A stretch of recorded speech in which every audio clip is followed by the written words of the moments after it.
Good morning, जोहार, जय हिंद, जय भारत। मैं योगेश कुमार आप सभी का आपके अपने यूट्यूब चैनल अपना क्लासरूम में स्वागत करता हूं और आज का सेशन प्रारंभ करता हूं। दोस्तों, आज के सेशन में हम लोग जानेंगे पुरातात्विक स्रोत के बारे में। अगर आपने पिछला वीडियो नहीं देखा है तो एक बार देख लेंगे। आई बटन पे मैं लिंक दे दूंगा, आप वहां से आराम से देख सकते हैं। दूसरी बातें हैं कि जो पिछला वीडियो है वह इस वीडियो से रिलेटेड होगा, तो आपको पिछला वीडियो बड़ा ही आवश्यक हो जाता है। तो हमने पिछले वीडियो में कहा था, या पिछले क्लास में हमने जो कहा था यह था कि प्राचीन भारत इतिहास को जानने के लिए हमारे पास जो स्रोत उपलब्ध है इसे हम दो भागों में बांट के देखते हैं। तो पहला भाग हमने साहित्यिक स्रोत की बात की थी और दूसरा भाग हमने पुरातात्विक स्रोत के बारे में कही थी। साहित्यिक स्रोत के बारे में हम लोगों ने विस्तार से चर्चा कर लिया था कि साहित्यिक स्रोत क्या है, और सारी चीजों को हम लोगों ने पिछले अध्याय में ही देख लिया था। और अगर आप पिछले अध्याय में या पिछले क्लास में आप या पिछला जो अपलोडेड वीडियो है वो आप नहीं देख पाए हैं तो आप उसे देख लेंगे, तो आपको क्लियर कट समझ में आ जाएगी कि पिछले वीडियो में हम लोगों ने किस बारे में बात की थी। बौद्ध साहित्य, जैन साहित्य, धार्मिक साहित्य, धर्मेत्तर साहित्य, सारे साहित्यों के बारे में हम लोग चर्चा कर लिए थे। इसमें संगम साहित्य की बात की गई थी, मुद्रा राक्षस की बात की गई थी, आपका मनु स्मृति की बात की गई थी, वेदों की बात की गई थी, आरण्यक की बात की गई थी, अर्थशास्त्र की बात की गई थी, और धर्मेत्तर साहित्य में भी कई तरह के हम लोग चर्चा ऑलरेडी पिछले क्लासेस में कर चुके थे। आज हम लोग देखेंगे पुरातात्विक स्रोत को, यानी कि वैसे स्रोत जो खुदाई के दौरान प्राप्त हुए हैं या खुदाई के दौरान प्राप्त वे पुरानी वस्तुएं जिनसे इतिहास के रचना में सहायता मिलती है, इसे हम लोग क्या कहते हैं? पुरातात्विक स्रोत कहते हैं। Those old things obtain during the excavation which help in the creation of history, यानी कि जिसकी मदद से हम इतिहास की कल्पना कर सकते हैं, इसे हम लोग क्या कहते हैं? Archaeological source. यानी कि आर्कियोलॉजिकल सोर्स कहने का मतलब है यहां पर रिकॉर्ड्स की बात की जा सकती है, मॉन्यूमेंट्स की बात की जा सकती है, यहां पर करेंसी की बात की जा सकती है, मुद्राएं हो गई, आपका अभिलेख हो गए, पूरा लेख हो गए, ताम्रपत्र हो गए, सारी चीजों की यहां पर हम लोग बात करेंगे। और ये सारी चीजें आपको किस स्रोत में आती है? तो ये सारी चीजें आती है आपको आर्कियोलॉजिकल सोर्स में, यानी कि पुरातात्विक स्रोत में। पिछले क्लासेस में हम लोगों ने साहित्यिक स्रोत की सभी पॉइंट्स को देख लिया था, और आज के क्लास में हम लोग क्या करेंगे? पुरातात्विक स्रोत की एकदम गहराई तक जाएंगे और सारे विषयों के बारे में जानेंगे। तो दोस्तों, यहां पर एक नाम आपके सामने आ रहा है जिसका नाम है Cunningham, John Cunningham. John Cunningham को क्या कहा जाता है? तो भारतीय पुरातत्व का पिता कहा जाता है। जॉन कनिंघम को क्या कहा जाता है? तो भारतीय पुरातत्व का पिता कहा जाता है। क्वेश्चन ऐसे भी आता है, who is called the father of Indian archaeology. और इस प्रकार से भी क्वेश्चन आएंगे तो वहां पर आपको लिखना होगा जॉन कनिंघम। तो जॉन कनिंघम का क्या अर्थ हो गया? फादर ऑफ इंडियन आर्कियोलॉजी, यानी कि भारतीय पुरातत्व का पिता के रूप में किसे जाना जाता है? तो जॉन कनिंघम को। चलिए अब हम लोग चलते हैं नेक्स्ट टॉपिक पर, जो कि है आपका इसका पूरी व्याख्या जिसे कह सकते हैं हम, और एक एक पॉइंट पर। यहां 3-4 इमेज आपके सामने देख रहा होगा, क्योंकि ये पढ़ाने का मेरा 2-3 कारण है। पिक्चर देखिए, आज का डेट में अगर आप सिर्फ नॉलेज इस आधार पर लेते हैं कि आपको क्या पढ़नी है और सिर्फ वर्ड्स तक सीमित रह जाते हैं, तो आपको थोड़ा सा आगे समझने में परेशानी होगी। ऐसी स्थिति में इसे अगर हम पिक्टोरियल रूप दे दिया जाए तो आपको समझने में बड़ा ही आसानी हो जाएगी, और नए बिगिनर्स के लिए तो यह बहुत ही फायदेमंद सौदा है।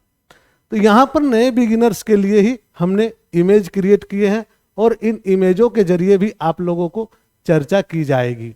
दोस्तों, ये देखिए एक कॉइन है, जो कि नॉर्मली ये कॉइन प्राचीन काल के ही है, और यह सिक्का समुद्रगुप्त का दिखाया जा रहा है।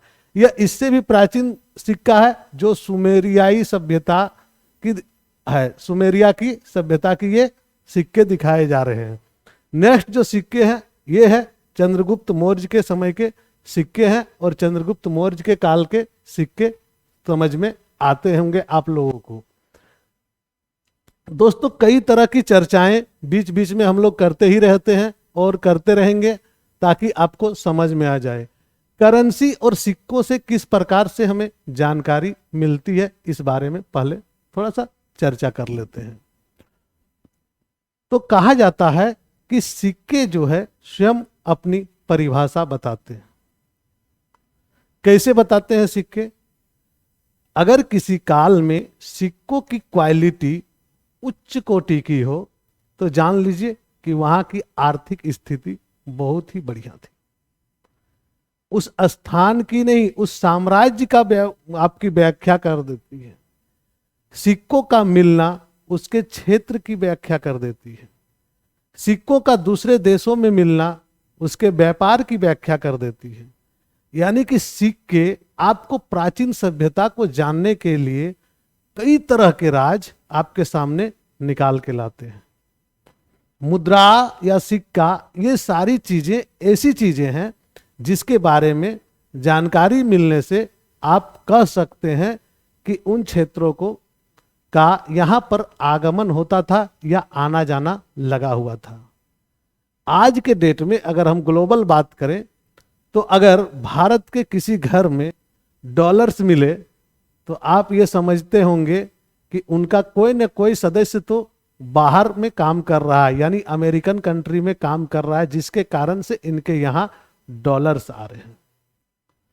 कभी कोई आपके पूर्वज या कोई बुजुर्ग या जो घूमने फिरने के लिए बाहर निकलते हैं तो वे लोग भी क्या करते हैं, सिक्कों को कलेक्ट करते हैं। हर कोई नेपाल गया है तो नेपाली पैसा, क्योंकि एक्सचेंज करना पड़ता है, तो कुछ ना कुछ लेके ही आते हैं। तो इस प्रकार से आप वहाँ का ट्रेड्स को जान सकते हैं, वहाँ के व्यापार को जान सकते हैं, वहाँ के यातायात को जान सकते हैं। कहा जाता है कि प्राचीन भारत में गणराज्यों का अस्तित्व मुद्राओं से ही प्रमाणित होता है। मुद्राओं की एक और खास बात होती थी प्राचीन काल में, जिन राजाओं ने जिन मुद्राओं को जारी किया है वे अपना नाम लिखते हैं। आज भी अगर भारत के सिक्के जारी होते हैं तो उसमें इंडिया लिखा हुआ रहता है, अशोक स्तंभ छापा हुआ रहता है, कई तरह के और भी चिन्ह साथ में दिए जाते हैं।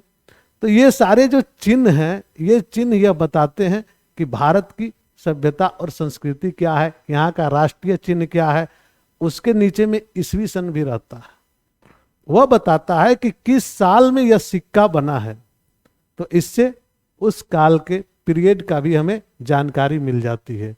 उन पर अंकित तिथियों से कालक्रम का निर्धारण करने में सहायता मिलती है। किस पर? तो सिक्कों पर जो तिथि निर्धारित की जाती है, उन तिथियों से आपको क्या मिल जाती है, कालक्रम, यानी कि उस कालखंड की जानकारी आपको आसानी से उपलब्ध हो जाती है। दोस्तों नेक्स्ट बातें करेंगे तो प्राचीन सिक्कों का आज भी अध्ययन किया जाता है, और प्राचीन सिक्कों का अध्ययन क्या कहलाता है, न्यूमिस्मेटिक। याद रखेंगे, यह पूछा जाता है, यह पूछे जाने वाला प्रश्न है।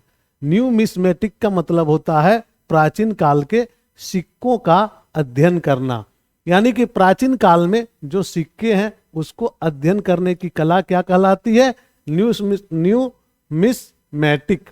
अगर हम इन सिक्कों के बारे में अपना राय देना चाहेंगे या इसके बारे में हम जानकारी हासिल करना चाहेंगे तो यह अध्ययन न्यूमिस्मेटिक के तहत आता है। यानी कि the study of ancient coins is called numismatic. इसमें क्या होता है, जो कॉइन्स है ये किस प्रकार से आपका जो है राह प्रदर्शन करता है और किस प्रकार से आपको दिखाता है कि कहाँ है। देखिए उनके रिपब्लिक्स को दिखाता है एंशिएंट इंडियन में, और एंशिएंट क्यों, अभी भी अगर देखेंगे तो उस रिपब्लिक के बारे में हमें जानकारी मिल जाती, उस राज्य के बारे में हमें जानकारी आसानी से मिलती है सिक्कों के जरिए। सबसे पहला जो सिक्का भारत में सबसे प्राचीनतम सिक्के के रूप में जो जाना जाता है वो 5वीं सदी ईसा पूर्व का है, और इसे हम लोग क्या कहते हैं, पंचमार्क सिक्का या आहत सिक्के। सबसे प्राचीन सिक्का क्या है, पंचमार्क सिक्का या आहत सिक्का। यह किस धातु से बनी हुई थी, तो चांदी के धातु से बनी हुई थी। कई क्वेश्चन आपके सामने बन गए वैसे ही धीरे धीरे करके, और ये आपके परीक्षा के दृष्टिकोण से बड़ा ही बेहतरीन होगा। तो ये सारी चीजें आपको जाननी है, तो इस बारे में हमें पढ़नी ही पड़ेगी। दोस्तों यहाँ पर जो प्रश्न पूछे जाते हैं इसमें प्रश्न की प्रकृति बड़ा ही मस्त होता है। सिक्कों का अध्ययन क्या कहलाता है, फिर से एक बार देख लेंगे। सिक्कों का अध्ययन क्या कहलाता है, न्यूमिस्मेटिक। सिक्कों का अध्ययन क्या कहलाता है, न्यूमिस्मेटिक। सबसे प्राचीन सिक्का आहत सिक्का, इसे पंचमार्क सिक्का भी कहा जाता है। क्लियर है। यह मुख्यतः किस धातु से बनी हुई थी, तो चांदी से बनी हुई थी। यानी कि पंचमार्क सिक्के किस धातु से बनी हुई थी, तो चांदी से बनी हुई थी। कितने सारे प्रश्न यहां से निकल गए, और आपके कितने सारे प्रश्नों के जवाब यहां से आपको मिल जा रहे हैं। दोस्तों लगातार जो क्वेश्चन पूछे जाते हैं उन क्वेश्चंस को साथ साथ में अगर नहीं उठाया जाए तो आपको फिर बाद में बर्डन लगेगी। नेक्स्ट बातें करते हैं। तो भारत में सर्वप्रथम सोने के सिक्के किसने चलाए, तो हिंद यवन शासकों ने, यानी कि इंडो यवन जो रूलर्स थे उन लोगों ने क्या किया, सबसे पहले स्वर्ण के सिक्के चलाए। यानी कि इसके पहले हमें स्वर्ण के सिक्के हम लोगों ने नहीं चलाए थे। तो हिंद यवन शासकों ने क्या किया, सबसे पहले स्वर्ण के सिक्के चलाए। इसमें कहा जाता है भारत में सर्वाधिक सोने के सिक्के किसने चलाए, भारत ने सर्वाधिक सोने के सिक्के किसने चलाए, तो गुप्त शासकों ने। जैसा कि हमने अभी बोला कि ये जो इमेज है ये समुद्रगुप्त के सिक्के का इमेज है, जो कि गोल्डन कलर का है और सोने के सिक्के कहा जाता है। तथा सबसे शुद्धतम सोना किसके काल में था, तो कुषाण शासक कनिष्क के द्वारा जारी किया गया था। यह शुद्धता का माप क्या होता है सोने का, इसे हम लोग कैरेट से नापते हैं ना, 24 कैरेट, 22 कैरेट, 20 कैरेट। तो अगर उस कैरेटोमीटर में अगर चढ़ाया जाएगा दोनों के सिक्के को, हिंद यवन शासकों के सिक्के को और आपके कुषाण शासकों को सिक्के को और गुप्त शासकों के सिक्कों को, तो सबसे शुद्ध सोना किस पर निकलेगा, तो सबसे शुद्ध सोना निकलेंगे किसके, कनिष्क के सिक्के में। यानी कि सम्राट कनिष्क का काल सर्वाधिक समृद्ध काल कहा जा सकता है, क्योंकि उस दौरान सबसे शुद्ध सोने मिल रहे थे और सबसे शुद्ध सोने के सिक्के का वहां पर आदान प्रदान था। तो इन सिक्कों के अध्ययन से बहुत सारी चीजें आपको जानकारी मिलती है।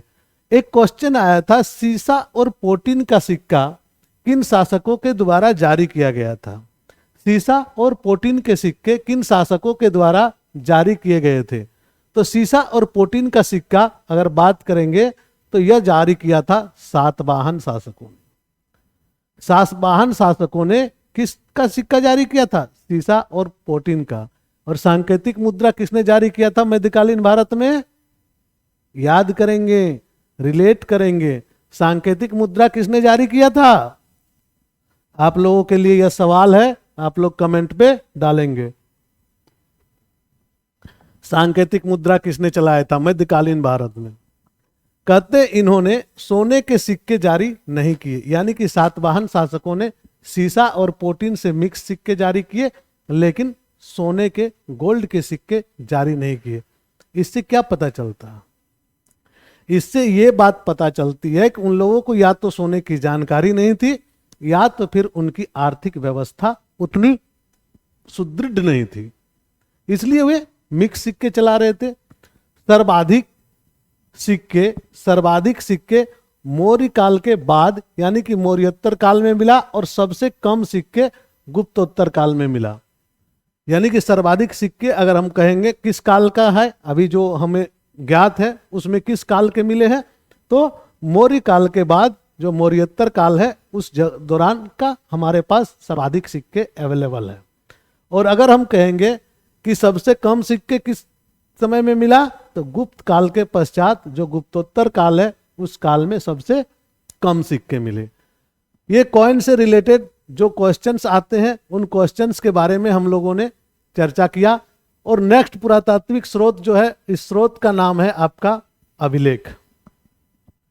अभिलेख स्वयं में एक राजाज्ञा होती है, या तो फिर सूचनाओं का भंडार होता है। अगर हम अभिलेखों की बात करेंगे, इंस्क्रिप्शन की बात करेंगे, तो भारत का सबसे पुराना अभिलेख किसे माना जाता है?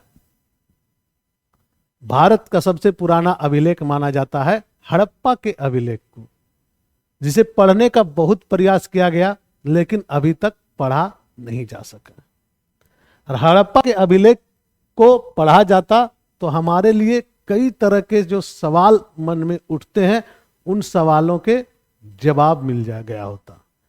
तो हड़प्पा के सिक्कों को या हड़प्पा के अभिलेखों को अभी तक पढ़ा नहीं जा सका है, जिस कारण से हमें हड़प्पा सभ्यता के बारे में जो जानकारी है वह जानकारी सिर्फ आशा और अपनी सोच पर आधारित है। अगर उनके अभिलेखों को पढ़ा जा सकता या पढ़ लिया जाता तो शायद इसकी जो महत्व है वह बहुत ही अधिक हो जाती। दोस्तों, यहाँ कई तरह के और भी बातें आपके सामने आती है कि अभिलेखों में क्या रहता है। तो अगर कहते हैं प्राचीन काल में जितने भी शासक थे उन्होंने अपने राजाज्ञाओं को क्या किया, कहीं ना कहीं खुदवा दिया। आज का जैसा संविधान तो सभी जगहों में नहीं थे, या संविधान लिखने की परंपरा उस समय नहीं रही होगी। तो ऐसे में क्या किया जाता था कि जो भी राजा होते थे वे अपने क्षेत्र में अभिलेख खुदवाते थे। जनता के लिए क्या निर्देश है, वेलफेयर्स की क्या स्कीम्स है, क्या करना चाहिए, क्या करने पे आपको सजा मिलनी चाहिए, यह गुनाह है तो इसके लिए क्या सजा होगी, सारी चीजों को अभिलेखों के माध्यम से क्या किया जाता था, लिख के किसी न किसी क्षेत्र में लगा दिया जाता है। कहते हैं प्राचीनतम पठनीय अभिलेख, यानी कि जिसको हम बोल सकते हैं रीडेबल इंक्रिप्शन। तो यह रीडेबल इंक्रिप्शन सबसे प्राचीन इंक्रिप्शन किसका है, तो सम्राट अशोक का है। सम्राट अशोक के अभिलेख को किसने पढ़ा था, तो सम्राट अशोक के अभिलेख को 1837 ईस्वी में जेम्स प्रिंसेप नामक जो अंग्रेज पुरातत्ववेता थे या अंग्रेज थे, उन्होंने पहले पढ़ने का सफलता प्राप्त की थी। और उन्होंने सबसे ज्यादा बार यह बात बताई कि किस प्रकार से अभिलेखों में अशोक के द्वारा जानकारियां दी गई है। जेम्स प्रिंसेप के बाद अगर हम कहेंगे तो इसे हमारे पास एक कंसेप्ट आ गई कि प्राकृत भाषा क्या है, ब्राह्मी लिपि में लिखा गया है, किस लिपि में इन अभिलेखों को लिखा गया है और कैसे इसे आसानी से हम लोग पढ़ सकते हैं। दोस्तों, कहा जाता है कि सर्वाधिक अभिलेख मैसूर में पुरालेख है और शास्त्री के अनुसार कार्यालय में यह संग्रहित है। किसके अनुसार, तो most of the records are stored in the office of epigraphist in Mysore, यानी कि मैसूर के पुरालेख जो है संग्रहालय, वहां पर सभी अभिलेखों को संग्रहित किया गया है। और इमेज का दृष्टिकोण से देखेंगे तो ये सारे इमेज देखेंगे तो ये एक न एक अभिलेख के बारे में हमें जानकारी दी जाती है। और ये देखें नीचे वाला आपका अशोक के अभिलेख के बारे में बात किए गए। तो अभिलेखों से हमें कई तरह की जानकारियां मिल जाती है। और एक चीज, इससे क्षेत्र की भी जानकारी आपको मिलती है, क्योंकि जिन क्षेत्रों में उनका शासन रहेगा अभिलेख या राजाज्ञा उन्हीं क्षेत्रों में वो दे सकते हैं, दूसरे क्षेत्रों में तो देंगे नहीं। तो इससे उनका एरिया का भी पता चल जाता है। आगे बढ़ते हैं, देखते हैं अभिलेखों में प्रायः कहां कहां लिखा जाता था। स्तंभों में, शिलाओं में, ताम्रपत्रों में, मुद्राओं में, मूर्तियों में, मंदिरों में और मंदिरों की दीवारों में। ये चीजें बड़ा ही इंपॉर्टेंट है। अभिलेख को अगर हम कहेंगे कि सिर्फ शिलाओं में लिख के गाड़ी जाती थी तो यह गलत होगा, क्योंकि अभिलेख पढ़ते पढ़ते आपको ये चीजें जानकारी मिल जाती है कि और इससे रिलेटेड अभिलेख कहाँ है। तो कहीं पर मंदिर बनी है तो मंदिर के इमेज के द्वारा या अपने कुछ आदेशों के द्वारा आपको वो बार बार सूचनाएं मिल जाती है। तो इन अभिलेखों को क्या कहते हैं, कई स्थानों में मिला है और ये सारी स्थानों का आप देख सकते हैं। अभिलेखों के अध्ययन को क्या कहा जाता है, पुरालेखा शास्त्र।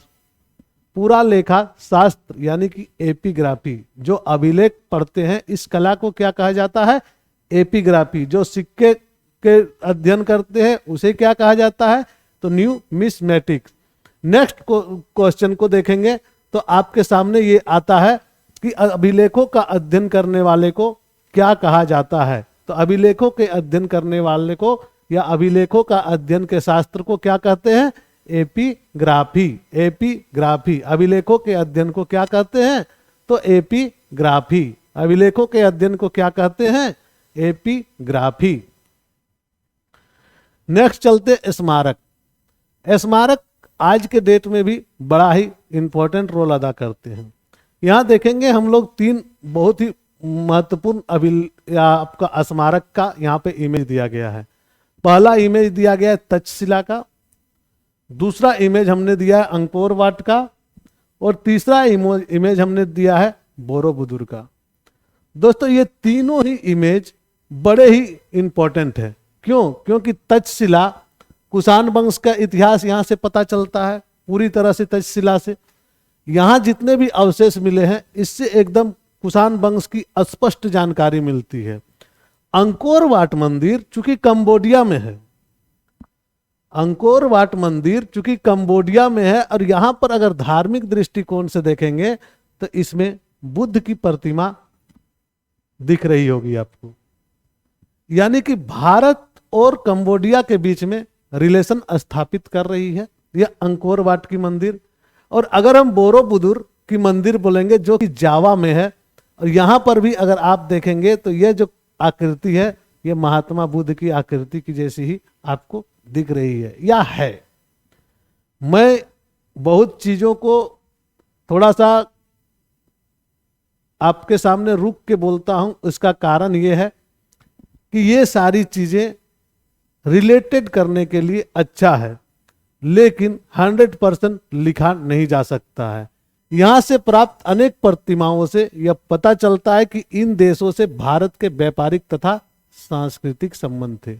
कौन से संबंध, तो आपका रिलीजियस संबंध भी बोल सकते हैं, ट्रेड का भी बोल सकते हैं और कल्चरल रिलेशन भी थे। क्यों, क्योंकि इन सभी जगहों में एक समानता देखने को हमें मिल जाती है। दोस्तों मोन्यूमेंट्स का बड़ा ही रोल है इतिहास को जानने में, और इतिहास को जानने के लिए इन मोन्यूमेंट्स का अध्ययन करना बहुत ही आवश्यक हो जाता है। इस कारण से हम लोग यहाँ पर जो है मंदिरों को या पुराने खंडहरों को देखते हैं और उसके बारे में चर्चा करते हैं। नेक्स्ट जो आपका आता है वह आता है मूर्तियां। मूर्तियां यानी कि स्कल्पचर्स। मूर्तियों से क्या जानकारी मिलती है, सवाल तो ये आएगा ना, मूर्तियों से क्या जानकारी मिलेगी। तो कई तरह की चीजें मूर्तियों में अभिलेख भी होती है। पिछले ही थोड़ा देर पहले ही मैं बताऊं कि मूर्तियों में भी अभिलेख होती है। अगर हम देखेंगे कि अजंता की गुफाओं को, सांची के स्तूप को और भरहुत की गुफाओं को अगर हम देखेंगे इन गुफाओं को, तो हमें तत्कालीन सांस्कृतिक, सामाजिक और जो कला है वह प्रदर्शित होती है। दोस्तों मूर्तियां प्राचीन इतिहास जानने के लिए प्रमुख पुरातात्विक स्रोत है, क्योंकि मूर्तियों से उस काल के सांस्कृतिक तथा कला संबंधी यानी कि cultural and art, all the sculptures are also a major archaeological source known in ancient Indian history. Why? So it's important information related to the culture art of the period. इस समय के कल्चर को, इस समय के art को हमें जानने के लिए मूर्तियों को जानना बेहद ही जरूरी है। यहाँ से बहुत सारे चीजें मानते, मान्यताएं क्या थी, धर्म क्या थी, किस प्रकार के समाज में थे, कैसा निर्माण करते थे, ये सारी चीजें यहां पर आपको देखने को मिल जाती है। ये सारी बातें आपकी यहां पर क्लियर हो जाती है।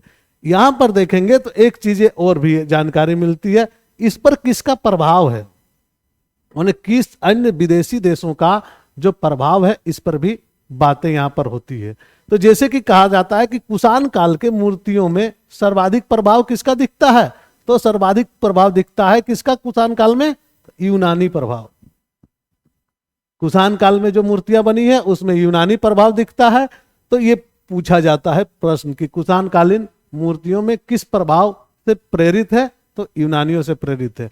और पाटलिपुत्र की बात करें, हड़प्पा की बात करें, मोहनजोदड़ो की बात करें, तक्षशिला की बात करें, मथुरा की बात करें, ये सारी मूर्तियां सभ्यता और संस्कृति की जानकारी देती है, तत्कालीन सभ्यता की जानकारी देती है, तत्कालीन संस्कृति की जानकारी देती है। अजंता, एलोरा, सांची, भरूच, ये सारी गुफाएं, सारे स्तूप आपको किसकी जानकारी देती है, संस्कृति एंड सभ्यता की, यानी कि सिविलाइजेशंस कैसी थी, इस बारे में हमें इंपॉर्टेंट जानकारी दे जाती है। दोस्तों यहां पर कई चीजें और भी है जो आप लोग गौर से देखेंगे तो समझ में आएगा। कई चीजें आपकी सोच पर आधारित होती है और उन सोच को आगे लेके आपको जाना होता है हिस्ट्री में। तो इन्हीं सोचों को आगे बढ़ाते हुए चलते हैं नेक्स्ट सोर्स पर। तो नेक्स्ट सोर्स क्या है, चित्रकला यानी कि पेंटिंग। और यहां पर हम दो पेंटिंग की बात करेंगे कि भीमबेटका की एक पेंटिंग है, एक पेंटिंग है आपका मरनासन राजकुमारी की, जो कि अजंता की गुफाओं में है। मरनासन राजकुमारी और भीमबेटका की। अब आप अपना दिमाग लगा सकते हैं कि चित्रकला से उस साम्राज्य का शासन और सांस्कृतिक उन्नति के बारे में पता चलती। भीमबेटका मध्य प्रदेश की गुफाओं में निर्मित चित्र तत्कालीन प्रागैतिहासिक कालीन की महत्वपूर्ण जानकारी देती है या नहीं देती है, देती है। क्योंकि भीमबेटका की जो चित्रकारी है, यह चित्रकारी आज भी देखेंगे तो आज भी आपको जीवंत चित्रकार देखने को मिलेगा। और अगर अजंता की गुफाओं में निर्मित चित्रकला को आप देखेंगे तो यहां पर एक चित्र है माता और शिशु के बीच में और दूसरा चित्र है मरनासन राजकुमारी का। यह चित्र मरनासन राजकुमारी का है। ये दोनों क्या है, भाव चित्रात्मक है, ये भावना से जुड़ा हुआ चीज है। यानी कि ये दोनों चित्र जो है वह हमारे भावनाओं से जुड़ा हुआ चित्र है। और ये भावनाएं कहां से आई है, ये इमोशंस कहां से आई है। एक को मरते हुए दिखाया जा रहा है कि धीरे धीरे धीरे धीरे वो मरने की ओर अग्रसर है। एक जीवन को दिखाया जा रहा है। माता अपने बच्चे को जन्म देती है, उसको पालन पोषण करती है, उसको बड़ा करती है। दोनों भावनाओं से जुड़ी हुई है। इसलिए ये सारी चीजें आपके लिए इंपॉर्टेंट रखती है कि क्या चित्रण किया जा रहा है और किस प्रकार के लोग जीवन शैली। अगर मैं अभी अगर किसी का चित्रण करूंगा एज ए पेंटर, अगर मैं किसी ऑफिस का चित्रण करूंगा तो उस ऑफिस में मैं जो भी लोग काम करने जा रहे हैं उनके बारे में अगर मैं बोलूंगा तो मैं क्या बोलूंगा कि वे टाई पहनते हैं, वे कोट पहनते हैं, वे अच्छे शर्ट पहनते हैं, पैंट पहनते हैं, जूते पहनते हैं, जो केस है इस प्रकार से झाड़ते हैं, ऐसे रहते हैं। एक स्टूडेंट जो कॉलेज जा रहा है उसके पीछे बैग टंगा हुआ है, स्कूल यूनिफॉर्म में है, कॉलेज यूनिफॉर्म में है। स्कूल वाले बच्चे को क्या बताएंगे, स्कूल यूनिफॉर्म में है, बैग है, बस है, स्कूल है।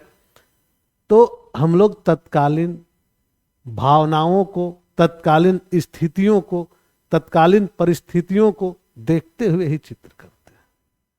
और अभी अगर हम किसी ऑफिस का चित्रकारी करेंगे और उसमें धोती कुर्ता पहना देंगे तो वह ज्यादा फेमस नहीं होगा, क्योंकि ऐसा बहुत कम है कल्चर में। तो चित्रकला आपको भावनाओं से जुड़ता है और वह इंफॉर्मेशन क्या देता है, तो वह इंफॉर्मेशन देता है आपको, कंप्लीट इंफॉर्मेशन देता है। किसकी, तो आपके सभ्यता की और संस्कृति की, यानी कि उस समय का जो लोगों का रहन सहन था उस बारे में आपको जानकारी दी जाती है। बर्तन या पोटरी या मृद भांड, यहां पर देखेंगे तो आपको मृद भांडों से भी बहुत सारी जानकारियां मिल जाती है। ये आर्कियोलॉजिकल सोर्स में जो है आपका बहुत सारी चीजें एक्स्ट्रा भी है, मृद भांडों के अलावे भी बहुत सारी चीजें हैं। ये मृद भांड उस समय के तत्कालीन, अगर हम एकदम प्राचीन काल में चले जाएं और वहां के कोई बर्तन मिलेंगे जब आग का आविष्कार नहीं हुआ था, चाक का आविष्कार नहीं हुआ था, तो वे बर्तन किस प्रकार के होंगे? नॉर्मल बर्तन होंगे, जैसे तैसे गढ़े हुए, अनगढ़। जब चाक का आविष्कार हो गया तो एक सही ढंग का बर्तन बनने लगे। जब आग का आविष्कार हुआ, या आग का आविष्कार कहने का मतलब खोज है, ध्यान रखेंगे, जब हमने आग को खोज लिया तो बर्तनों को पकाने की कला सीख लिया तो उससे मजबूत बनेंगे। तो इस प्रकार की जो कलाएं हैं, ये कलाएं यूं ही नहीं आई, धीरे धीरे आई है। तो हमें जो मृद भांड है, यानी कि मिट्टी की जो आपका बोल सकते हैं कलश, बोल सकते हैं लोटा, बोल सकते हैं जो पानी रखने का या पानी पीने का जो भी साधन हो, खाना बनाने का, उन सभी से भी हमें बहुत सारी चीजों की जानकारी मिल जाती है। मृदा से निर्मित बर्तन को क्या कहते हैं? मृद भांड कहते हैं, और यह एक प्रकार की पुरातात्विक स्रोत है। नवपाषाण काल में निर्मित पीले रंग के मृद भांड हुआ करते थे। देखिए यहां पर ये पीले रंग के मृद भांड किस काल के हैं? तो नवपाषाण काल के। हड़प्पा काल में लाल मृद भांड आए, हड़प्पा काल में लाल मृद भांड आए, और उत्तर वैदिक काल में चित्रित धूसर मृद भांड आए। उत्तर वैदिक काल में चित्रित धूसर मृद भांड आए।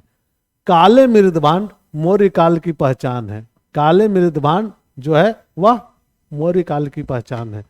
मृद भांड देश के विभिन्न स्थलों से प्राप्त हुए हैं, जो भारत की प्राचीन सभ्यता और संस्कृति को जानने और समझने में अहम भूमिका निभाते हैं।